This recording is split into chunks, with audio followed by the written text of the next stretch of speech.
Hey guys, Dr. Childs here. Today we're going to be talking about how to detox your body for better and improved thyroid function. We're going to talk about how to do this in a gentle way, and we're going to talk about how to augment the systems that your body already has that you can accelerate the detoxification of chemicals which may be impairing thyroid function. If this is your first time hearing about it, let me just explain it to you briefly. So every single day you are coming into contact with certain chemicals, including pesticides and chemicals from plastics, chemicals from lotions and cleaning materials, and all sorts of things that your body is coming into contact with. You're either touching them or they're touching your skin, they're being absorbed, maybe they're coming into contact with your food and then you're swallowing them. No matter how they're getting into your body, they must be eliminated. And many of these chemicals can have a negative impact on thyroid function. And when they do this, they are referred to as endocrine-disrupting chemicals, or EDCs. These chemicals can actually sit on top of your thyroid gland and block your thyroid hormone from actually doing its job. And what makes this even more sinister is that when this occurs, and it does occur in thyroid patients, as we'll talk about, it doesn't reflect what's happening on your thyroid lab test. So if your doctor checks your thyroid lab test, they'll look completely normal, but you can still have low thyroid symptoms because of the interaction that these EDCs have on thyroid function. So let's talk about how to eliminate these things, how to accelerate the natural detoxification process in your body, and we'll go through 5 easy things that you can do. Before I do that though, I want to tell you why thyroid patients are at increased risk for developing or for having an excessive amount of these EDCs inside of their body, and it occurs for 3 main reasons. Number 1 is that thyroid patients, and you probably know this if you're listening to this, they suffer from low energy or fatigue. And guess what happens if you have low energy or fatigue? It becomes very hard to exercise. And as you will soon find out, exercise is a great way to help naturally augment detoxification. But if you don't have enough energy, how are you going to exercise? So you're not going to be sweating as much, you're not going to be moving your lymphatic channels as much. Therefore, there will be an accumulation of some of these products inside of your body that need to be eliminated. Number 2 is that low thyroid reduces how much you're capable of sweating. So even if you're doing everything right, you're not going to sweat as much as you would if your thyroid was functioning normally. And because sweat is so important for eliminating toxins from your body, if you're not sweating enough, you're not taking full advantage of that system. And number 3, low thyroid function causes constipation. It actually slows down your bowels, which we'll talk about in a minute, and that leads to constipation. And guess what? Your gut is another great way that you can eliminate toxins from your body. And if you're constipated, they're staying in your body, right? They're staying in longer, and you have to figure out a way to get around these. So thyroid patients are more likely to need detoxification, or at least to augment the detoxification pathways for the reasons I just mentioned. So let's talk about what you can do. We'll talk about 5 areas that you can look at. So number 1 has to do with sweating. Sweating is a great way to eliminate toxins, as I just mentioned, but thyroid patients have a hard time sweating, right? So normally the advice would be get out and exercise and try and get at least deep sweat 3 times per week. But what happens if you can't exercise because you're fatigued? Well, if you fit in that situation, then what you can do is you can actually use other things that will help you get a deep sweat. And those things include far infrared sauna or a Finnish sauna. So getting inside of a sauna will heat up your body, and it will naturally cause your body to sweat because you're heating up. It's trying to cool down. And so you don't have to use energy in the form of exercise to get your body to sweat. You can use the energy from a sauna to heat up your body to then augment your sweating mechanism by itself. In addition, we know that saunas actually improve detoxification because they activate heat shock proteins, and they cause a number of changes that are beneficial inside of your body. In fact, I have a whole video discussing the benefits of far infrared sauna in the setting of hashimoto's and thyroid function. So I'd recommend you check that out if you can. But make sure that you are sweating at least 3 times per week, even if you have a thyroid problem. Again, if you can't exercise, no problem. At least get inside of a sauna to help you sort of force that sweat. Number 2 is through your lymphatic channels. So the lymphatic channels don't really get a lot of attention, at least not the attention they deserve. But really what they're designed to do is to help bring things that are not normally inside of your arteries or your veins back into that system, so that then your arteries and your veins can push them to your liver or push them to your kidneys to be eliminated. Now, a lot of people, especially thyroid patients, they're not optimizing their lymphatic channels very well because they have a hard time exercising. And because the lymphatic system is not under pressure, it's sort of reliant upon movement especially, to pump that lymphatic channels and get everything back inside of your arteries and your veins so it can then go to your kidneys and to your liver for further detoxification. So what you can do as a thyroid patient is you can augment this lymphatic channel by doing a couple simple things. Number 1, you can do something called dry brushing. And all that is basically moving a thick brush and starting from the periphery and moving towards your heart. And by doing so, you will be moving those lymphatic channels or forcing them to bring back whatever is inside of them into your heart, or well, basically towards your heart. It actually enters into your veins, but you're forcing it back in that direction. infection. And you can do this through dry brushing. You can also do this through massage. So if you're a massage therapist and you know that when you are doing massage, they teach you to go from the peripheries on in. And the reason for that is you're helping to move the lymphatics from the periphery all the way back into the heart to get it back into circulation.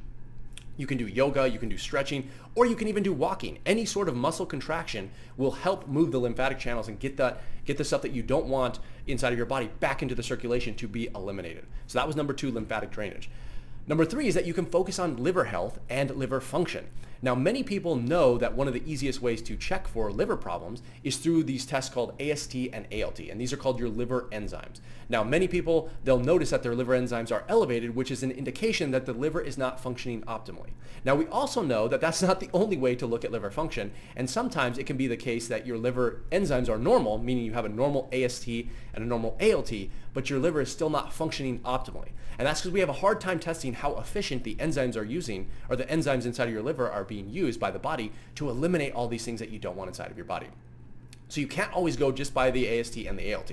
The good news is there's a number of ways that you can naturally improve how effective your liver is at getting rid of the things that come towards it from the blood. And you can do that through a number of ways. First has to do with eating certain foods which can stimulate liver function, especially foods that are high in sulfur or cruciferous vegetables. So broccoli, cauliflower, Brussels sprouts, those type of things, those foods are very good for improving liver function and helping that liver to do its job naturally. You can also add things to your diet such as spices. So turmeric, ginger, artichokes, chlorella, these are all things that can, again, naturally help that process occur. And lastly, if you want to, you can also use supplements. These supplements can augment the function of the detoxification that the liver normally does naturally, and that you can use supplements like milk thistle or calcium D-glucarate to augment that process by itself. So that was number 3. Number 4 has to do with gut health and regular bowel movements. All right, if you are a thyroid patient, then you probably, well, there's a chance that you probably suffer with constipation or irregular bowel movements. Let's put it that way. Now, what happens to a lot of thyroid patients is because the thyroid helps control the kinetics of the bowel, which refers to how actively the bowels are moving. So normally in the healthy situation, the bowels are constantly moving and they have a rhythmic motion. But what happens if the thyroid function is low, the stimulus for that rhythmic function decreases, so the bowels slow down, and that results in constipation. And again, the bowels are a great way to eliminate those things that you don't want, especially from the liver, right? You're dumping in things from your bile ducts into that have been detoxified through the liver into your gut or into your intestines that then need to be excreted via your bowel movements. And if that process is not working, they're staying and they're being retained inside of your bowels, and that's obviously not what you want. So what can you do? If you have constipation as a thyroid patient, the first thing you want to do is obviously optimize thyroid function, which can help increase that kinetic movement of the bowels. If that's not an option, then you can take certain supplements to help augment bowel movements, which includes things like vitamin C and magnesium citrate. Now, specifically magnesium citrate, not other forms of magnesium. That tends to be better for this. You can also try supplements which have a prokinetic effect. So that includes things like triphala. You'll have to probably look that up. We'll talk about these things in another video, but you can use supplements to help augment bowel movement. In addition, you should consider using supplements like probiotics, prebiotics, L-glutamine to heal the gut lining, and then even treating certain things like bacterial overgrowth syndromes such as fungal overgrowth syndromes or small intestinal bacterial overgrowth syndromes. So if you can do this, then you can improve how much your body is eliminated via the gut, and you should aim to have at least one bowel movement per day, even more if you can. You don't want to push yourself towards really loose stools, but you should be having at least, let's say, 1 to 2 bowel movements per day, definitely at least one. If you're not having that much, then you are having a problem in retaining too much stool, and that can be an issue for your body for eliminating and getting rid of the things that it doesn't want. Number 5 has to do with kidney function and urine. Of course, the kidneys, just like the liver, they're another great way that your body uses to eliminate things. And this way, in this process, it gets rid of it through the urine. So the kidneys act as a filtration system inside of the body and through your blood. All right, so guess what happens to a lot of people? A lot of people have normal kidney function, but they're just putting too much pressure on their kidneys because of the types of things that they're consuming, especially the drinks that they have. So things like coffee, things that contain caffeine, energy drinks, soda, all these things put extra pressure on the kidneys, and they can actually cause a dehydration because it stimulates the kidneys to not filter as well. So this increased pressure can cause problems and lead to dehydration and a decrease in the filtration of your blood. Okay, so what you can do is really simple. Just drink more water. and try to avoid those things which have stimulants in them, such as coffee and even green teas and black teas, sodas, anything that's caffeinated or any other beverage that isn't water, you want to stay away from.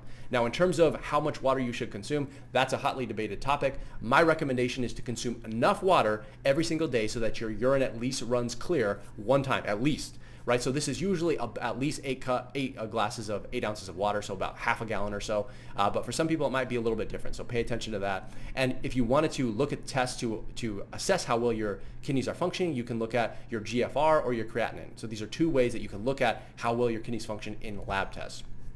So, by the way, if you're going to drink and consume a lot of water, make sure you do it before bed, because the last thing you want to do is drink a lot of water right before night or right before you go to bed, and then you'll be up all night causing problems, and then that will cause problems in terms of your sleep, which can impact thyroid function. So do be aware of that. But these are 5 easy ways that you can gently detoxify your body. And again, the goal here is to improve thyroid function. And again, what we're talking about isn't crazy here. We're using the natural systems that your body has built into it to help get rid of the toxins that you don't want inside your body that can interfere with thyroid function. So if you have any questions about these or why I recommended them, leave them in the comments below. If you haven't already, make sure that you download my free thyroid PDF resources. I have tons of information, all designed to help thyroid patients like you feel better. So make sure you check those out. And otherwise, that's all I have for you guys. So I'll see you in the next one.